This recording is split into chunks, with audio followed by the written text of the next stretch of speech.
This video is going to cover the post-calibration RAD form, or PCRI form.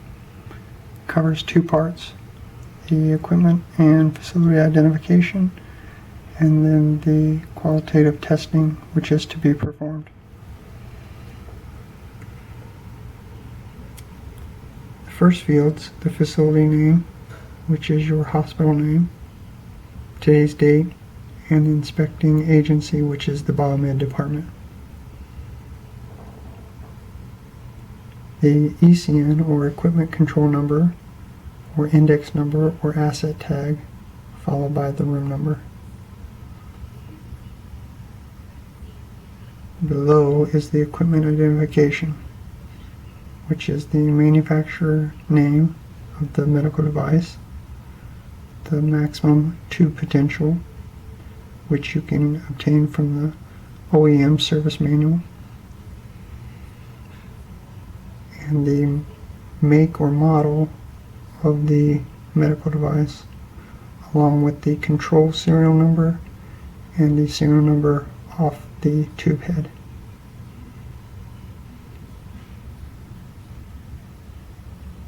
Next, we'll perform visual and operational inspections, check for labels, lights operational, tube covers, oil leaks, smooth tube rotations, and it's basically a pass or fail. Moving along. Here are the actual tests that we will be measuring. First is line regulation.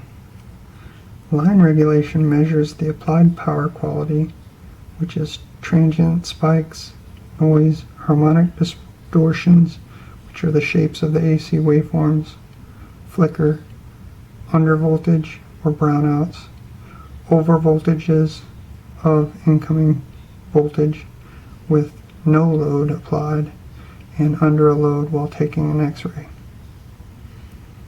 The formula is no load minus load divided by load times 100, which gives you this drop here. Why do we do these checks? Without power quality applied to any device, especially medical devices, they will not function properly, and technicians will start to experience premature failures and malfunctions, which will void the warranty. MA verification can be performed either non-invasively with a quality assurance meter such as the Piranha, or invasively with a digital multimeter or oscilloscope. If tested invasively, then corresponding voltages are equal to MA. I recommend that you check with the OEM manual or OEM service support to find out what those corresponding voltages are. Why do we check this? MA quality directly impacts quality of the image and patient dosage for the purposes of radiation protection and assessment or risk of radiation overexposure.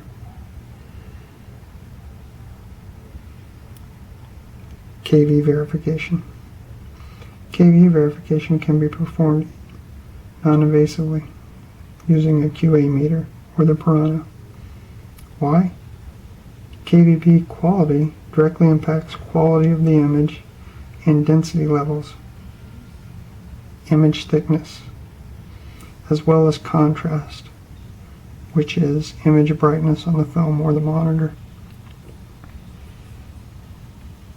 The next test is timing. As you can see, we have a pulse setting and an actual setting.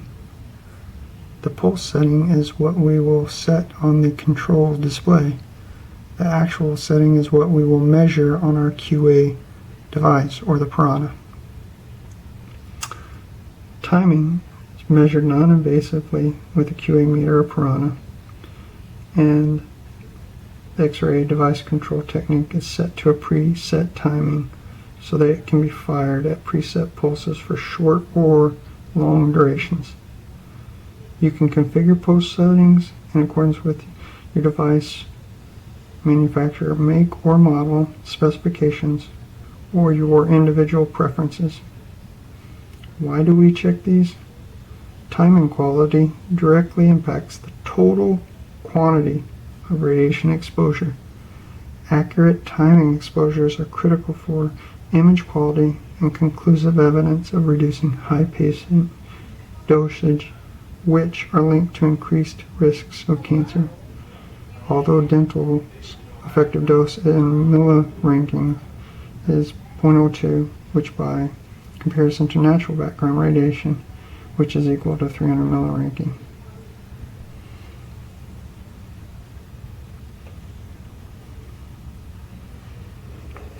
Also notice that these are set to thousands here, and when we measure them, some will be in thousands and some will be in whole numbers. Next, beam quality, or half value layer. Beam quality measured non-invasively with our QA meter or Piranha, and the technique is set to a preset timing shot of 1 second. So what is half value layer, or HVO? Half value layer of an X-ray beam is the thickness of the absorbing material or the aluminum sheet necessary to reduce the X-ray intensity to 1/2 its original value. Here is our formula.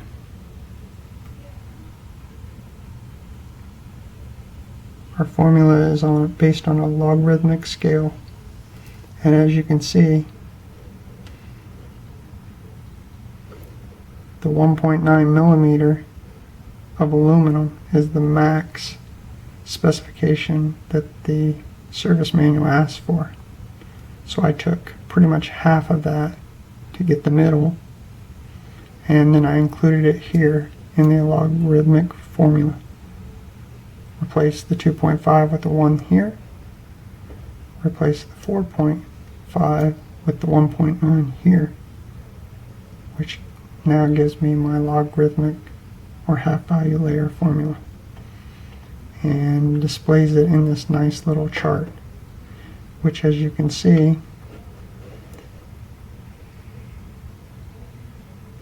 it's going down, or it's cutting it in half as it's designed and it should be. So why do we test half value layer? The half value layer provides important information about the radiation energy characteristics of the X-ray beam. Basically, if the half value layer for a given X-ray beam is low or thin, then the X-ray beam contains more low energy and less penetration radiation. If the half value layer is high or thick, the X-ray beam contains more high energy or high penetration radiation. This is important because X-rays used for correct patient diagnosis must have enough radiation energy to penetrate the desired body part and effectively expose the image on film. This is because lower energy radiation is absorbed and scattered by the body and may not reach the film.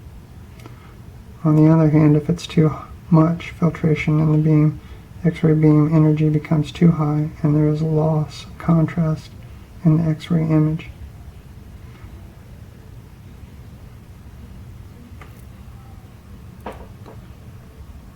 Reproducibility. It is measured non-invasively with the Piranha, and the X-ray control technique is set to 65 kVp 7 MA, which is already preset at 1 second timing. The series of X-ray test shots are then averaged together and measured within a 5% tolerance range. So, test shot 1, and you're going to take another shot in between, test shot again, wait, let the tube cool, take another test shot in between, take another one here, all while each 4 of these fields we are inputting our measurements from the Piranha display here, and then it averages all 4 here.